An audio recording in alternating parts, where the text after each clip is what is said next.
Libo-libong pasahero ang stranded sa iba't ibang pantalan sa bansa dahil sa bagyong Aghon. Panawagan ng Philippine Ports Authority sa mga shipping lines, abisuhan agad ang mga pasahero kapag kanselado na ang kanilang biyahe. Nasa frontline ng balitang yan si Ria Fernandez. Halos mapuno ang Manila North Port sa dami ng mga naghihintay na pasahero. 2 araw na silang nag-aabang ng biyahe matapos pagbawalang maglayag ang mga barko dahil sa bagyong Aghon. Ang ilan sa kanila, pagse-cellphone at pagkain ng pampalipas oras. Tinatayang nasa 1,000 pasahero ang apektado ng delayed trip sa pantalan. Kabilang dyan sina Jaisel na biyaheng Cagayan de Oro at si Tatay Alfredo na maghahatid ng apo sa Bohol. Inalok sila ng kanilang shipping line na magpalit ng ruta kung nagmamadali o mag-refund, pero mas pinili nilang maghintay. Hindi na kami umuwi kasi malayo po eh. Pangasinan pa ang balik namin pag umuwi ulit. Kaya dami namin bagahe. Sa totoo lang po, hanggang ngayon wala po kaming kain dito eh. Yung apo ko, naaawa na rin eh. Pero ayos lang po yun. Makarating lang.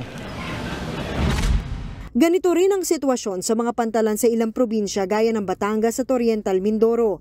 Wala ring magawa ang mga pasahero kundi maghintay. Para maiwasan ang mga stranded na pasahero, nagpaalala ang Philippine Ports Authority o PPA sa mga shipping line na mag-abiso ng maaga tungkol sa estado ng kanilang mga biyahe, lalo na sa panahon ng kalamidad. Aminado naman ang shipping line na To Go na hindi madali ngayon ang pag-aabiso sa mga pasahero tungkol sa pagbabago ng schedule ng kanilang biyahe. Aminin po natin, medyo mabagal itong bagyo na to, si Aghon, kaya yung announcement po ay coming in one by one din as we also get news from the responsible authorities. Sa amin po, sa To Go, inabisuhan naman po natin yung mga pasahero na magkakaroon po tayo ng delay at hindi po natin alam kung ano exact time babalik po yung mga ano. So ito po ay nakaayon din sa advice ng Coast Guard at ng Pag-asa. Para sa Philippine Ports Authority, dapat dinerecho na mga pasahero na kanselado ang kanilang biyahe at hindi lang delayed. Kasi ang nangyayari po, yung mga pasahero natin, dumadating pa sa pantalan kahit po kanselado na po yung mga biyahe. Dahil ang natatanggap po nila ay on hold lang yung biyahe o delayed.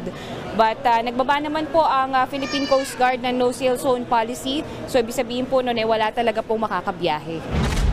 Sa ngayon, balik operasyon na ang mga barko sa mga pantalan.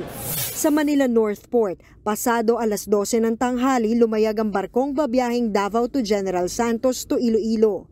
Dahil dyan, inaasahan ng PPA na mauubos na ang delayed passengers sa mga pantalan ngayong araw. Nagbabalita mula sa Frontline, Ria Fernandez, News 5.